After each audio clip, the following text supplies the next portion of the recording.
प्रियंका गांधी वाड्रा नाराज हैं। हरिद्वार की तपोभूमि से उन्होंने प्रधानमंत्री नरेंद्र मोदी और गृह मंत्री अमित शाह पर सबसे करारा हमला बोला है। वो कह रही ये वो सरकार है जिसके प्रधानमंत्री जो है हकीकत नहीं देखना चाहते, उन्हें सच्चाई कौन बतलाएगा। बस कुछ ही लम्हों में मैं आपके सामने उनका पूरा भाषण पेश करने वाला हूं, उसके एक एक शब्द पर गौर करिएगा। मगर आज प्रियंका गांधी वाड्रा इमोशनल हो गई। उन्होंने कहा कि हम पर तुम आरोप लगाते हो परिवारवाद का। गांधी परिवार का एक भी सदस्य पिछले 30 साल से किसी सत्ता की पोजीशन पर नहीं है, और परिवारवाद को भाजपा खुद कैसे बढ़ावा दे रही है उसकी ढेरों मिसाल है। प्रियंका गांधी वाड्रा ने कहा कि हम एजेंसी से नहीं डरते, चाहे इनकम टैक्स हो, सीबीआई हो, एनआई हो, भेजो उन्हें, हम उनसे नहीं डरते। और स्वाभाविक सी बात है, उनका जिक्र, उनका इशारा उन तमाम केसेस की तरफ था जिसमें कांग्रेस को उलझाया जा रहा है, विपक्ष के नेताओं को जेल भेजा जा रहा है। महिला सम्मान पर भी बोली, और चूंकि वो उत्तराखंड की भूमि में थी तो उन्होंने जिक्र अंकिता भंडारी का किया। वो अंकिता भंडारी जिसे मौत के घाट उतार देने का आरोप किसी और पर नहीं, भाजपा के एक नेता के बेटे पर था। वो अंकिता भंडारी जिस पर दबाव बनाया जा रहा था किसी बड़े नेता के साथ रात गुजारने को लेकर। प्रियंका गांधी वाड्रा कह रही थी महिला सम्मान पर भारतीय जनता पार्टी को कहने का बिल्कुल भी अधिकार नहीं, क्योंकि हमारे सामने न सिर्फ अंकिता भंडारी की मिसाल है, हमारे सामने हमारी महिला पहलवान हैं। और यह मुद्दा क्यों उठा रही हैं? क्योंकि आप और हम सब जानते हैं कि जिन महिला पहलवानों ने आरोप लगाया था सांसद बृजभूषण शरण सिंह पर, उन्हीं बृजभूषण शरण सिंह को भाजपा दोबारा टिकट दे सकती है। ये तमाम मुद्दे वो उठा रही थी। उन्होंने कहा कि हम किसानों के लिए काम करेंगे, उनका कर्जा माफ करेंगे, क्योंकि ये वो सरकार है जो किसानों को अपने कार के पहियों के नीचे रौंद देती है। आज प्रियंका ने प्रधानमंत्री नरेंद्र मोदी को आईना दिखाया। उन्होंने कहा कि आप सच्चाई देखने को नहीं राजी हैं। आखिर प्रधानमंत्री को सच्चाई कौन दिखाएगा? क्योंकि पूरा का पूरा जो प्रचार तंत्र है, टेलीविजन जो है, संचार के माध्यम जो है, अखबार हैं, वो आपको हकीकत नहीं बता रहे हैं, आधा अधूरा सच बता रहे हैं। मगर आज प्रियंका गांधी वाड्रा का यह भाषण सत्ता को आईना दिखाने वाला भाषण रहा। अब मैं आपको सुनाने वाला हूं उनका पूरा भाषण जो उन्होंने हरिद्वार में दिया। कहने को पृष्ठभूमि हरिद्वार की थी, मगर उसका एक एक शब्द देश के जनमानस, देश की जनता के लिए था। सुनिए प्रियंका गांधी वाड्रा ने क्या कहा।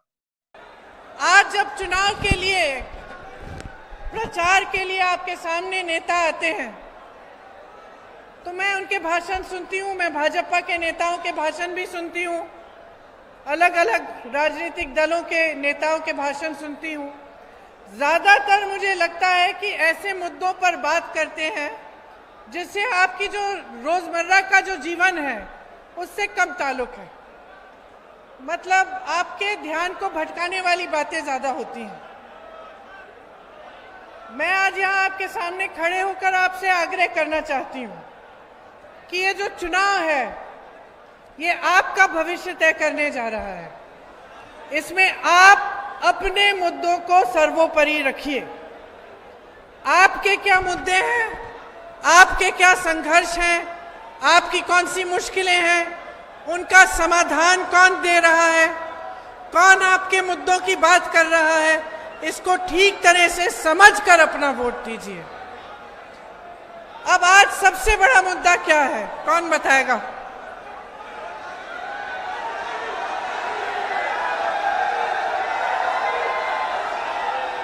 बेरोजगारी की महंगाई,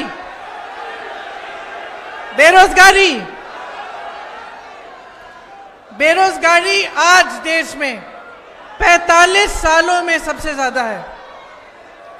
मोदी जी के भाषण सुने आपने?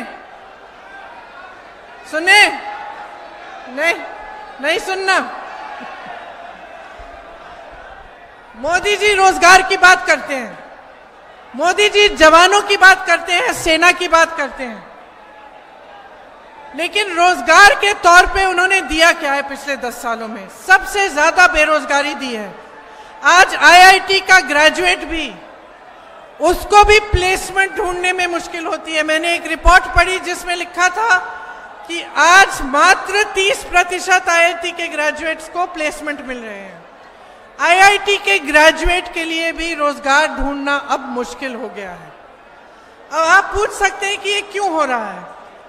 क्योंकि सरकार की जो नीयत है और जो नीति है वो रोजगार बनाने की नहीं रही। आप अगर देखेंगे तो रोजगार कहां से आते थे? बड़े बड़े पीएसयू से आते थे। बड़े जो कारखाने होते हैं, जो सरकारी पीएसयू थे, उनसे आते थे। छोटे और मीडियम साइज के बिजनेसों से आते थे, जो अपने छोटे दुकानदार हैं या कोई अपना छोटा फैक्ट्री खोलता है, जो भी कारोबार हो उसमें जो रोजगार मिलता था। और खेती किसानी से आती थी। ये 3 माध्यम थे रोजगार बनाने के। और अगर आप देखेंगे तो इस सरकार ने क्या किया? सबसे पहले आप देखिए कि जो पीएसयू थे, बड़े बड़े कारखाने थे जिससे तमाम जॉब्स मिलते थे, उनको तो इन्होंने सौंप दिया अपने बड़े बड़े उद्योगपति मित्रों को। चाहे हवाई अड्डे, चाहे रेलवेज हो, चाहे कुछ भी हो, बंदरगाह हो, अपने गिने चुने जो बड़े बड़े उद्योगपति मित्र हैं उनको या तो सौंप दिया गया है या फिर सौंपने की प्रोसेस शुरू हो गई है। तो जहां से आपको रोजगार मिलता था वो तो चले गया इनके बड़े बड़े उद्योगपति मित्रों के पास। सरकारी जो जॉब्स थे वो कम हो गए। जो छोटे और मध्यम साइज के जो बिजनेस थे उन पे पहले नोटबंदी थोपी गई। आपको बताया गया कि देशभक्ति है, आप कतार में खड़े हो जाओ। आपने किया भी, आपने पूरा विश्वास किया कि भाई काला धन वापस आ जाएगा। अब पता चल रहा है वो काला धन कहाँ गया। अब पता चल रहा है क्योंकि सुप्रीम कोर्ट ने कहा कि जो चंदा भाजपा को मिली है उसको दिखाओ, पूरा दिखाओ, पारदर्शी बनाओ, उसकी लिस्ट बताओ। अब उसमें पता चल रहा है कि काला धन कहाँ पहुंचा। सबसे चंदा ली है, सबसे ज्यादा इन्होंने ली है। जो गुजरात में पुल गिरा, जो पुल बना, जिसने पुल बनाया था उससे इन्होंने चंदा ली। जहां जहां बड़े बड़े ठेके, सबसे चंदा ली। कोविड में आपको वैक्सीन लगी? हाथ उठा के बताओ। वैक्सीन की कंपनी से चंदा ली।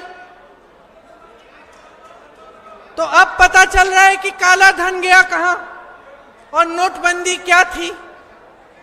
लेकिन नोटबंदी का नुकसान कौन झेल रहा है? मोदी जी। मोदी जी, भाजपा के नेता, आप झेल रहे हो। ये छोटे दुकानदार, ये जो दुकानें हैं यहां, छोटे बिजनेस, उसके बाद जीएसटी आई तो जो छोटा दुकानदार है, छोटा बिजनेस वाला है, उसको तो लगभग आपने खत्म कर दिया। वो रोजगार नहीं दे सकता। खेती किसानी पे आई है। किसान जीएसटी पे इतना खर्चा कर रहा है, इतनी महंगी हो गई है सारी चीजें उसके लिए, चाहे खाद हो, चाहे पेट्रोल डीजल हो, चाहे जिन चीजों पर जीएसटी हो वो। तो किसान इतना तरस रहा है, महंगाई से इतना उसको दबा दिया गया है कि वो कमा नहीं पा रहा है। तो वो कमा नहीं पा रहा है तो खेती किसानी में रोजगार भी घट रहे हैं। तो इनकी जो नीति है वो रोजगार घटाने वाली नीति है।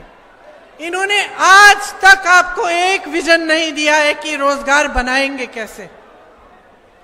कांग्रेस पार्टी जिन प्रदेशों में सरकार में आई, हमने उन प्रदेशों में गारंटी दी थी कि हम सरकारी पद भरेंगे। क्यों? क्योंकि हर प्रदेश में लाखों सरकारी पद खाली पड़े थे भाजपा की सरकारों में। आज भी केंद्र की सरकार के जो पद हैं उनमें 30 लाख खाली पद हैं।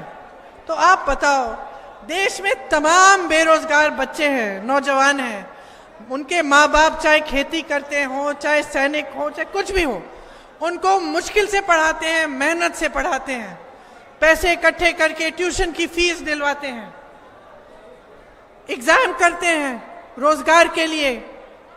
कोई बीएससी करता है, कोई बीए करता है, एमए करता है। पढ़ाई लिखाई तो सबकी लगभग पूरी हो जाती है अपने माता पिता की मेहनत से। फिर क्या होता है? रोजगार मिलता ही नहीं है। अब कह रहे हैं कि 30 लाख खाली पद हैं केंद्र सरकार में और उसके अलावा हर प्रदेश में प्रदेश सरकार के पद खाली हैं, लेकिन आज तक भरे नहीं गए हैं। बेरोजगार बच्चे बेरोजगार घूम रहे हैं। सुबह से शाम तक नौकरी ढूंढते हैं और जहां रोजगार मिलना चाहिए वो पद खाली पड़े हैं। तो पद भरने की भी इनकी नियत नहीं है। कांग्रेस पार्टी कह रही है कि जैसे ही हमारी सरकार आएगी तो जो 30 लाख खाली पद हैं केंद्र के, वो हम गारंटी दे रहे हैं कि हम उनको भरना शुरू करेंगे।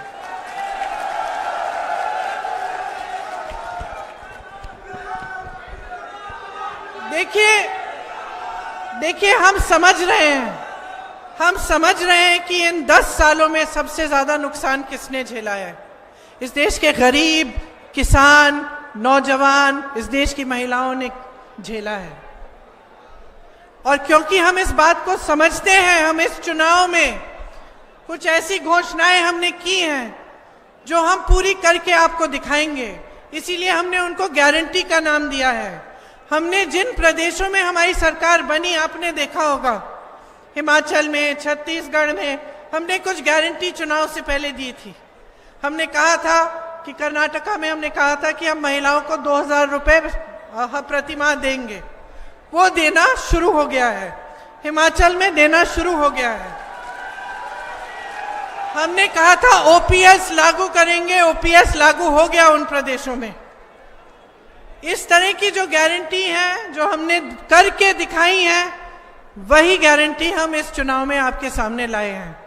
और उनमें से मैं कुछ सुनाना चाहती हूं आपको। जो बेरोजगारी है देश में, इसको हम समझ रहे हैं और हम चाहते हैं कि हर परिवार में जो पहली नौकरी है वो पक्की हमारी तरफ से, केंद्र की सरकार की तरफ से आपको मिले।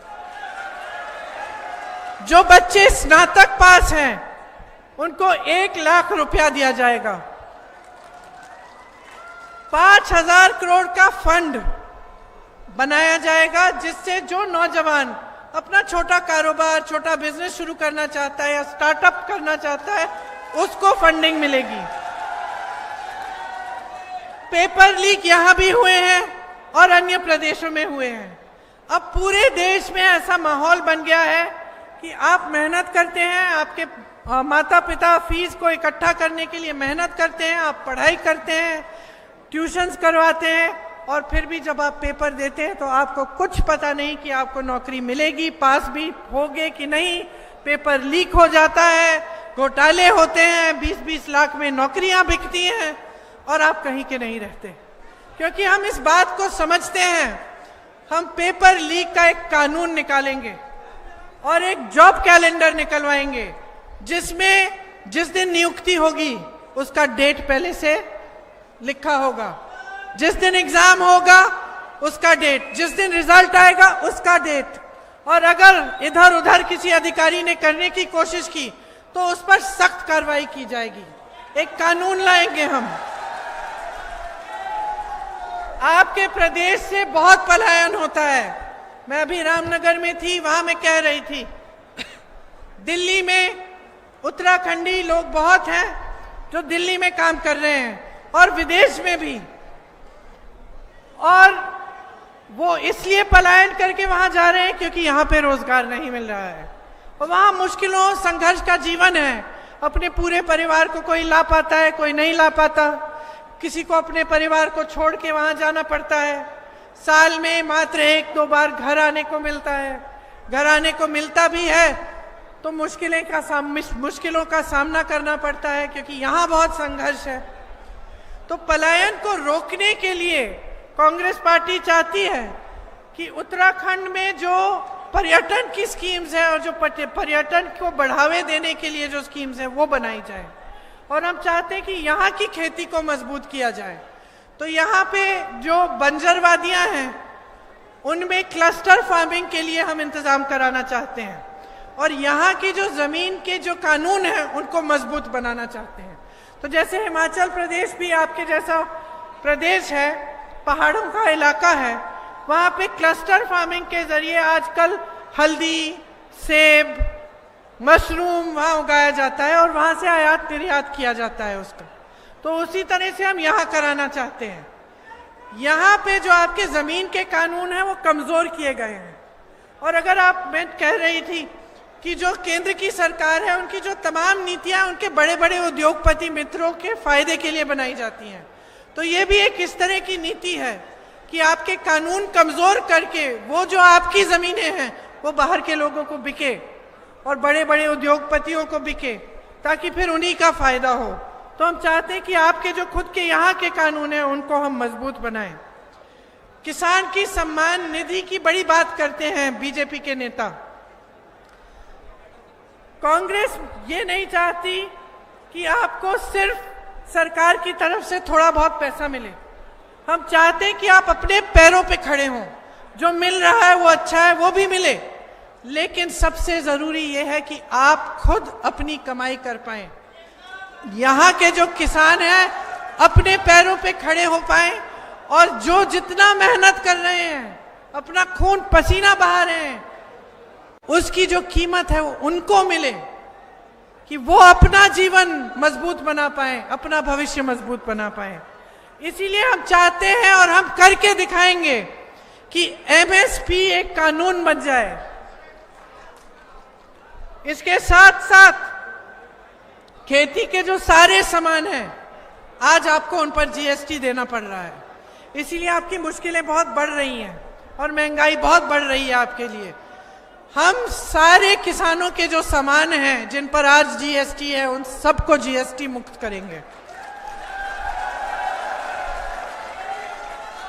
आपने देखा होगा, पता नहीं आपने सुना है कि नहीं, लेकिन जो गिने चुने बड़े उद्योगपति मित्र हैं प्रधानमंत्री जी के, उनको आपको मालूम है कितना लोन माफ किया गया है? बताइए कितना लोन माफ किया गया है?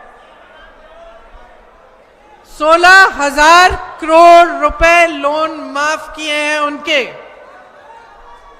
आपने देखा टीवी पे किस तरह से शादियां करा रहे हैं? देखा? देखा नहीं देखा? देखा ना? और किसान कैसे शादी कराता है? किसान कैसे शादी कराता है, मैं आपसे पूछना चाहती हूं। ऋण लेके कराता है, पैसे नहीं बचते उसके पास, ऋण लेता है। मैंने यूपी में देखा है 10-10 हजार रुपयों के लिए आत्महत्या कर रहा है किसान, क्योंकि दे नहीं पाया। उसकी बच्चियां रोती हैं। 40,000 50,000 रुपयों के लिए आत्महत्या कर रहे हैं, क्योंकि किसान के लोन माफ नहीं हो रहे हैं। बड़े बड़े उद्योगपतियों को तो जरूरत ही नहीं है, उनके पास इतने 1,000 करोड़ रुपए पहले से हैं, लेकिन उनके लोन माफ हो रहे हैं, किसानों के माफ नहीं हो रहे हैं। किसान मर जाए, किसान गरीबी के दलदल में धंसा रहे, इस सरकार को कोई परवाह नहीं है।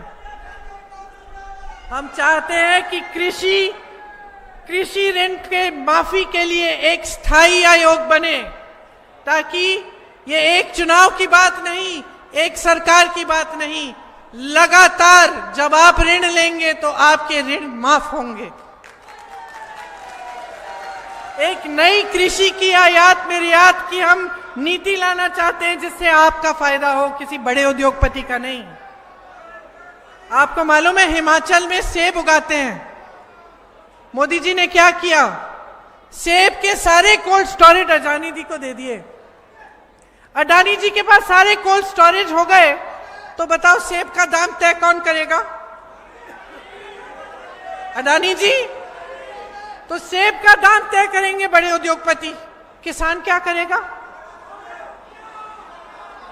किसान को तो मिलता ही नहीं है सही दाम।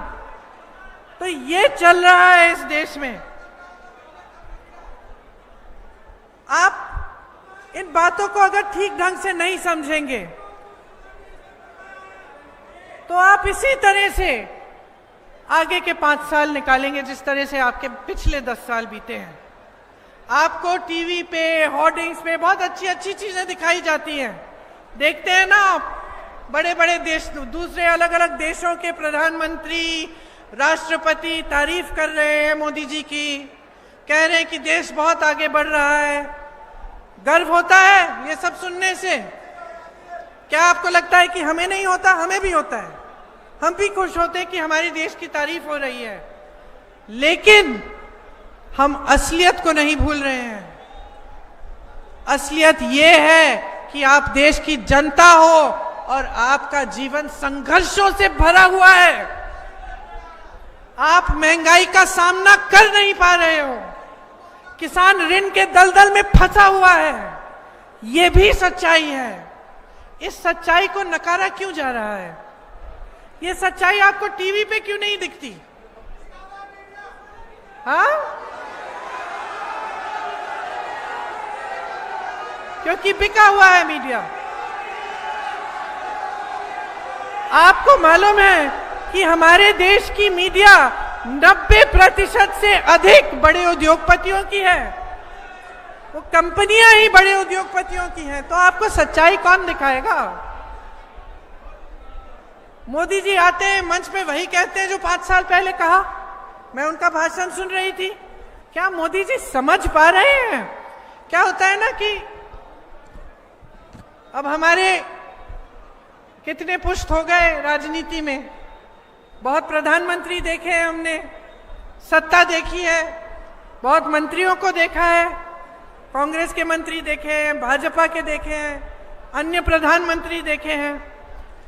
तो क्या होता है कि जब कोई सत्ता में रहता है और सत्ता बहुत ज्यादा होती है उसके पास, तो लोग सच्चाई बताने से डरते हैं। डरते हैं कि नहीं?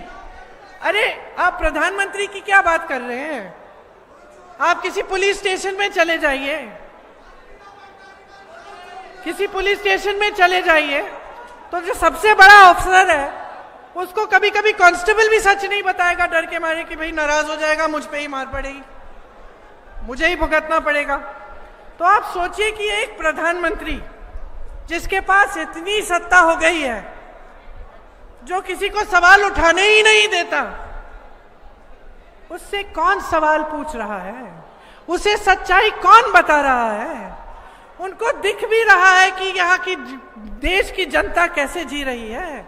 वो समझ सकते हैं कि एक महिला के पास जो पैसे छोटे मोटे वो इकट्ठे करती है दिन रात काम करके, जब वो दुकान जाती है कुछ खरीदने के लिए अपने बच्चों के लिए, एक वर्दी, नए जूते, एक बोतल, स्कूल में पानी नहीं है पानी ले जाने के लिए एक बस्ता, तो कितनी मुश्किल से खरीद पा रही है। क्या प्रधानमंत्री जी समझ सकते हैं? नहीं समझ सकते। उनको तो कोई बताने वाला ही नहीं है। वो मंच पे आते हैं, उनको लगता है कि सब खुशहाल है, सब खुश है। सामने 10 लोग खड़े हो जाते हैं, मोदी जी मोदी जी मोदी जी चिल्लाते हैं, खुश हो जाते हैं, सोचते हैं कि देश खुश है।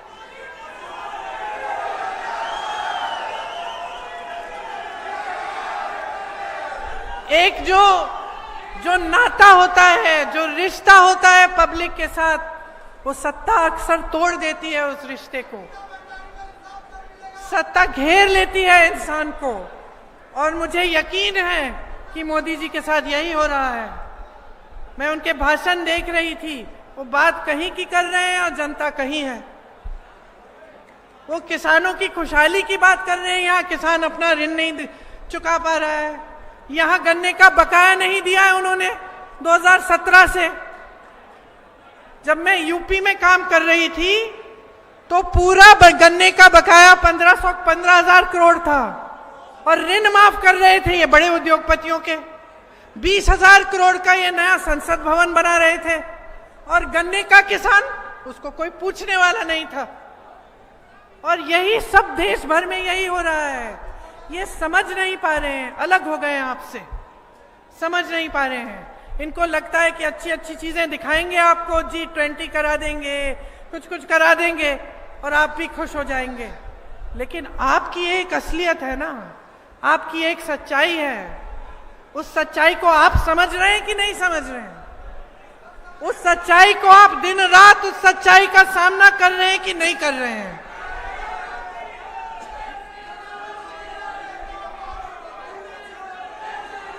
आप सोचिए, बहुत गहरी बात है, इसको समझिए। मोदी जी कहते हैं नारी शक्ति को आगे बढ़ा रहे हैं, कहते हैं कि नहीं? नारी शक्ति को आगे बढ़ा रहे हैं। तो अंकिता भंडारी के साथ क्या हुआ? उनके साथ जो अत्याचार हुआ, उनके हत्यारों को संरक्षण कौन दे रहा है? मोदी जी जवाब दें। नारी शक्ति की बात कर रहे हैं। जब हमारे ओलंपिक मेडलिस्ट सड़क पे बैठे थे, कह रहे थे हमारा यौन शोषण हो रहा है, हमें मदद करिए। मोदी जी कहां थे? पूछिए मोदी जी से कहां थे?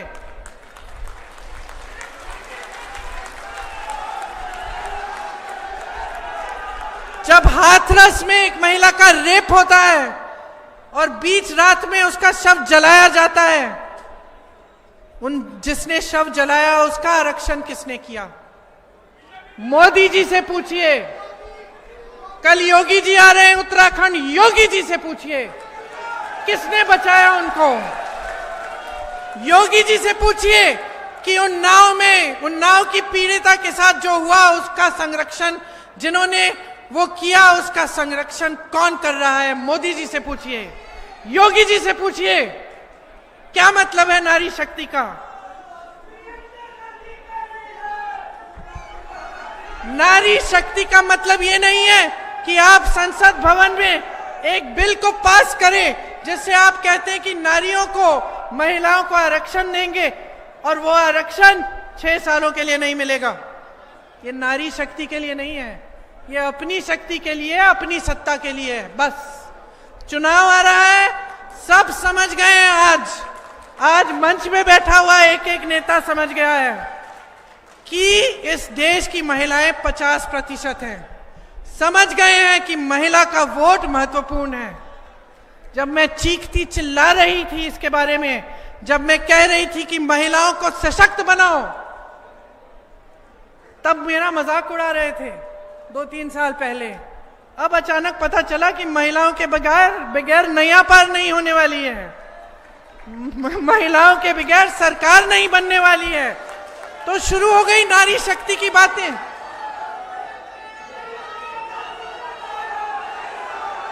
और इतना बड़ा झूठ कि आप नारी शक्ति के लिए काम कर रहे हैं। जहां जहां देश में नारियों के खिलाफ अत्याचार हो रहे हैं, बचाने वाले आप हैं। उन्नाव, हाथरस, ओलंपिक मेडलिस्ट, यहां पे अंकिता, बचाने वाले आप हैं। जो अत्याचार कर रहा है उनको संरक्षण देने वाले आप हैं। किस हिम्मत से देश के जनता के सामने खड़े होकर कह रहे हो कि नारी शक्ति को बढ़ावा दोगे? मैं जानना चाहती हूं, मैं नारी हूं, मैं पूछ रही हूं, जवाब दो इस देश की महिलाओं को। क्या समझ रखा है हमें?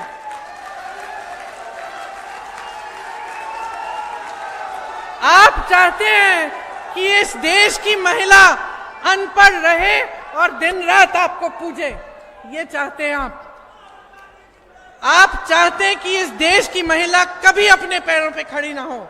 इसलिए जितनी स्कीम्स निकालते हैं उसमें महिलाओं को अपने पैरों पे खड़े होने की बात नहीं होती। कांग्रेस पार्टी महिलाओं को अपने पैरों पे खड़े होने की बात कर रही है। हम कह रहे हैं कि हर गरीब परिवार में जो महिला है, जो सबसे बड़ी महिला है, उसको 1 लाख रुपए सालाना दिलवाएंगे हम। ये हमारी गारंटी है, मोदी जी की खोखली गारंटी नहीं है कि हम नारी शक्ति आगे बढ़ाएंगे, हम नारियों की सुरक्षा करेंगे और यहां अंकिता की सुरक्षा नहीं कर पा रहे हैं। ये मोदी जी के खोखले बयान नहीं है, ये कांग्रेस पार्टी के वो बयान, वो घोषणाएं हैं जो कांग्रेस करके रोज दिखा रही है अपने प्रदेशों में। 50% सरकारी रोजगार महिलाओं को दिलवाए जाएंगे ताकि आप अपने पैरों पे खड़ी हों, ताकि आपका सम्मान हो, आपकी इज्जत हो। क्योंकि हम चाहते हैं कि आपकी इज्जत होनी चाहिए, आप सम्मान से अपनी कमाई कर पाएं। आशा, आंगनवाड़ी की महिलाएं दिन रात काम करती हैं, मिड डे मील की महिलाएं दिन रात काम करती हैं। हम कह रहे हैं कि अगर हमारी केंद्र की सरकार आएगी तो जो केंद्र सरकार का कंट्रीब्यूशन है उनके वेतन में वो दुगना होगा।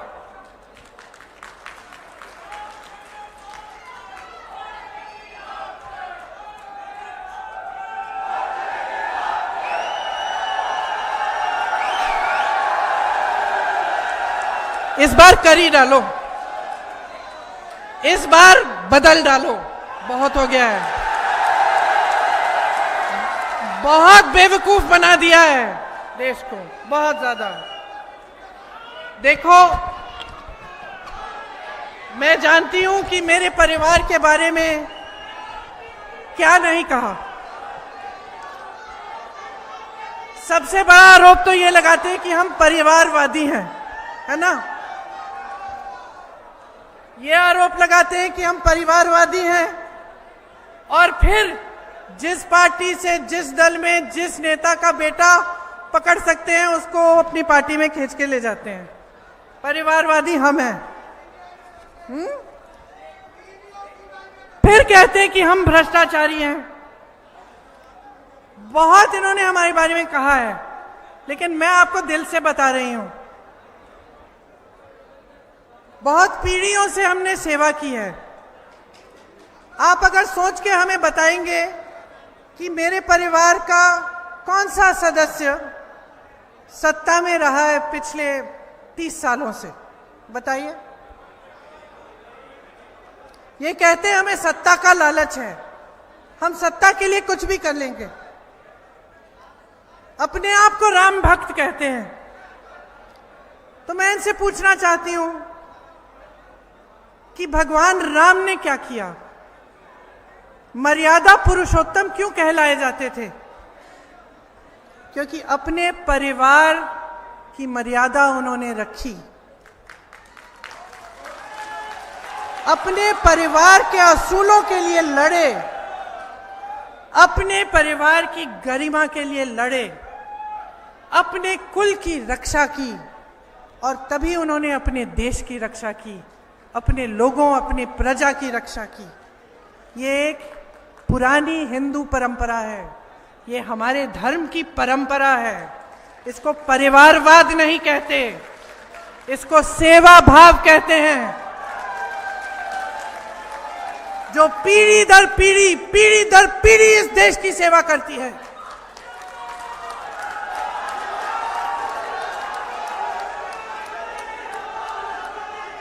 इसको देशभक्ति कहते हैं कि एक शहीद होता है। इसको देशभक्ति कहते हैं कि एक शहीद होता है तो दूसरा खड़ा होता है, और दूसरा शहीद होता है तो तीसरा खड़ा होता है, और तीसरा शहीद होगा तो चौथा खड़ा होगा। कुछ नहीं चाहिए हमें आपसे, आपने बहुत दे दिया है। आपने इतना दिया है कि 10 पीढ़ियां नहीं चुका सकती हमारा ऋण। आप हमें नहीं चाहते तो कोई बात नहीं, आप हमें नहीं चाहते तब भी हम सेवा करेंगे, हम मांगेंगे नहीं, हम जितना कर सकते हैं हम करेंगे। एक सच्ची आस्था होती है, एक सच्ची आस्था होती है, एक सच्ची श्रद्धा होती है। ये मोदी जी नहीं समझ पाएंगे, आप समझोगे। आप क्यों समझोगे?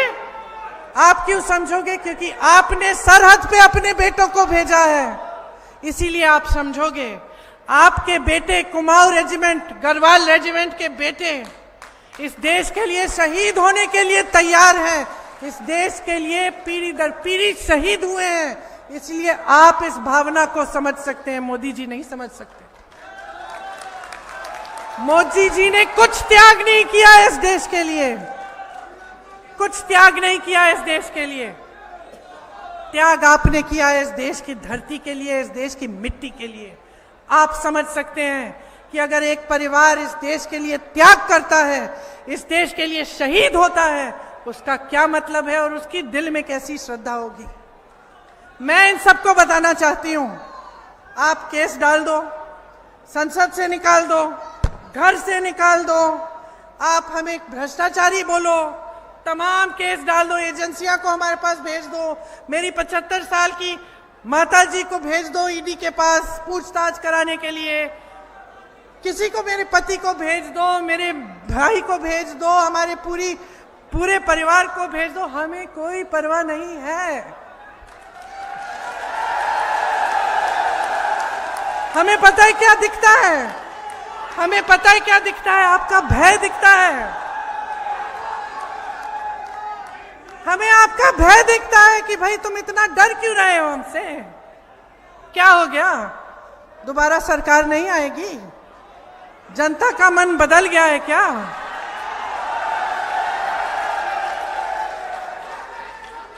अगर एक प्रधानमंत्री जिसके पास इतनी सत्ता है उसको इस नौबत पे आना पड़ रहा है कि दो मुख्यमंत्री को आपने जेल में डाल दिया, तमाम नेताओं पे आपने केस डाल दिए, रोज सुबह से शाम तक आप यही कहते कि वो भ्रष्टाचार करते हैं, ये भ्रष्टाचार। मैं ही ईमानदार हूं, खुद मैं अपनी प्रशंसा करूंगा, मैं ही एक ईमानदार इंसान हूं इस पूरे देश में, बाकी सब भ्रष्ट हैं। और आप 10 सालों में के लिए सत्ता में रहे हैं, आप क्या जनता को एक चीज नहीं गिना सकते कि आपने जनता के लिए क्या किया? कि आप सुबह से शाम तक सिर्फ ये भ्रष्टाचार की रट ले रखे हैं। और सबसे बड़ा भ्रष्टाचार निकला क्या फिर? Electoral bond. जैसे ही सुप्रीम कोर्ट ने कहा सूची दिखाइए, पारदर्शिता चाहिए हमें, आपको किसने चंदा दी? क्या हुआ? अचानक एसबीआई को चंदा की वो लिस्ट ही नहीं मिली पहले। फिर सुप्रीम कोर्ट ने कहा कि नहीं हमें लिस्ट चाहिए, लिस्ट निकली। लिस्ट में क्या निकला? कोविड के वैक्सीन वालों से चंदा, पुल बनाने वालों से चंदा, जिनके पास एजेंसियां भेजी थी उनसे चंदा, और फिर एजेंसियां नहीं गई, लौटी उनके पास। तो सबसे बड़ा भ्रष्टाचार किसने किया? जोर से बोलो।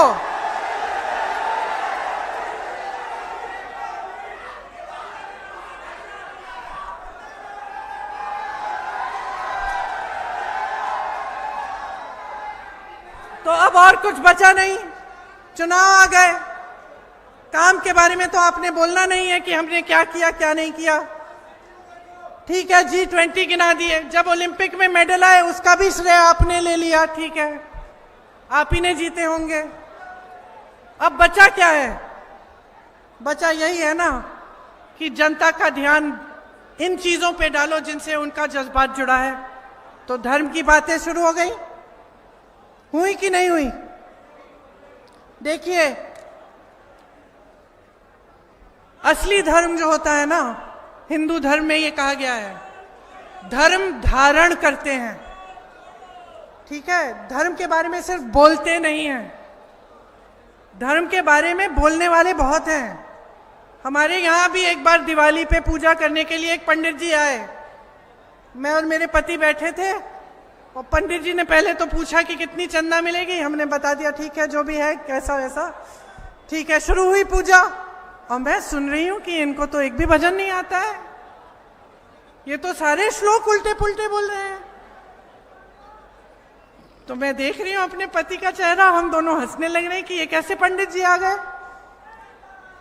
तो इस देश में ऐसे भी पंडित जी होते हैं कभी कभार, जो धर्म का इस्तेमाल करते हैं, अपना व्यापार बना देते हैं, होते हैं। और अच्छे पंडित जी भी होते हैं जो धर्म को धारण करते हैं, जो जब पूजा करने आते हैं अपने घर तो आपको समझा पाते हैं, आपको बोलते हैं कि बेटा ऐसा है कि इस श्लोक का मतलब ये है कि अपना जीवन सादगी से जियो, ये धर्म है हमारा, सच्चाई हमारा धर्म है। तो धर्म के बारे में बोलना काफी नहीं होता, धर्म को धारण करना पड़ता है। अगर आप कहते हो कि आप धार्मिक इंसान हो और आप मंच पे खड़े होकर जनता को रोज झूठ बोलते हो, तो आप धार्मिक इंसान नहीं हो। तो आप धर्म का इस्तेमाल कर रहे हो अपनी राजनीति के लिए, आप धर्म का इस्तेमाल कर रहे हो सत्ता के लिए।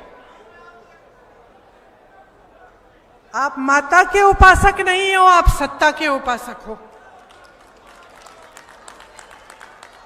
नवरात्रि चल रही है, बहुत खुशी की बात है कि आज के दिन में रामनगर भी गई, जहाँ पे मेरा एक पुराना छोटा सा मंदिर है जिसके प्रति मेरी श्रद्धा है, और आज यहाँ हरिद्वार आई हूँ। नवरात्रि के समय चुनाव चल रहा है, तो उसका मतलब क्या है? जो असली धार्मिक व्यक्ति है वो आपके सामने सच्चाई ही रखेगा, जो नकली धार्मिक व्यक्ति है वो धर्म की बातों पर आपको उकसाने की कोशिश करेगा, आपके जज्बातों को उभारने की कोशिश करेगा ताकि चुनाव में उसका फायदा हो। अब ये बात आपको समझनी पड़ेगी, हम तो समझाते समझाते थक गए हैं। आपको जागरूक बनना पड़ेगा। 10 सालों से आप देख रहे हैं सब कुछ, सब आपके सामने हो रहा है, आपकी आंखों के सामने, और आपका जीवन संघर्षों के दलदल में है।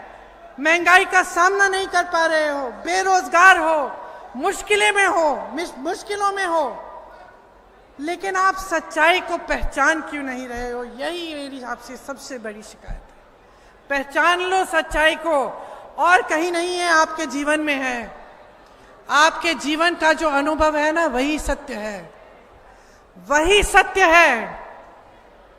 हिंदू धर्म के सब गुरुओं ने यही कहा है, तुम्हारे जीवन के अनुभव में ही सत्य है, उस सत्य को पहचानो। आज मैं कह रही हूं कि इस देश का सत्य इस देश की जनता के संघर्ष में है। इस देश की जनता को पहचानना पड़ेगा, आपको उठना पड़ेगा, आपको जागना पड़ेगा। जागो, बहुत हो गया है ये। जागो और तय करो कि इस बार जो सरकार आप लाओगे वो आपकी सरकार होगी। वो एक ऐसी सरकार होगी जो आपके लिए काम करेगी, जिसकी स्कीम आपके लिए बनेगी, बड़े बड़े उद्योगपतियों के लिए नहीं, जो आपके लोन माफ करेगी, आपके कर्ज माफ करेगी, बड़े बड़े उद्योगपतियों के सिर्फ नहीं। तो आप समझ लीजिए कि अब समय आ गया है। अगर आज आप नहीं जागोगे, 5 साल और आपको भुगतना पड़ेगा। आप अच्छी अच्छी चीजें देखोगे, लेकिन आपका जीवन नहीं बदलेगा। और मैं आपसे पूछना चाहती हूं, सच्चाई बताओ मुझे, इन 10 सालों में कितना बदलाव आया आपके जीवन में? खुश हो? खुश हो? नहीं।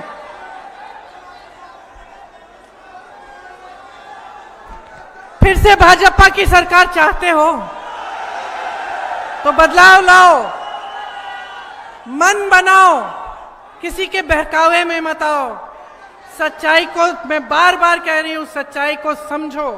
अपने लिए नहीं कह रही हूं, मैंने आपको बताया, पुश्तों से सेवा करते आ रहे हैं, हमें कुछ नहीं चाहिए, बहुत मिल गया है।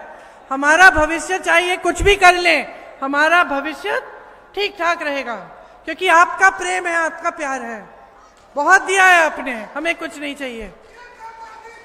हम आपके लिए कह रहे हैं, आपके लिए कह रही हूं।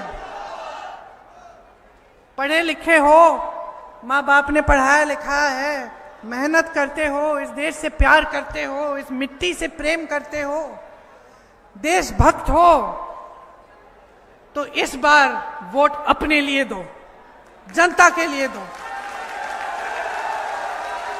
किसी नेता के लिए मत दो। अपने भविष्य को बदल डालो, यही मेरा आग्रह है आपसे। आपने बहुत ध्यान से मेरी बातें सुनी, इसके लिए बहुत बहुत धन्यवाद। अगर एक आध बात छूट गई है,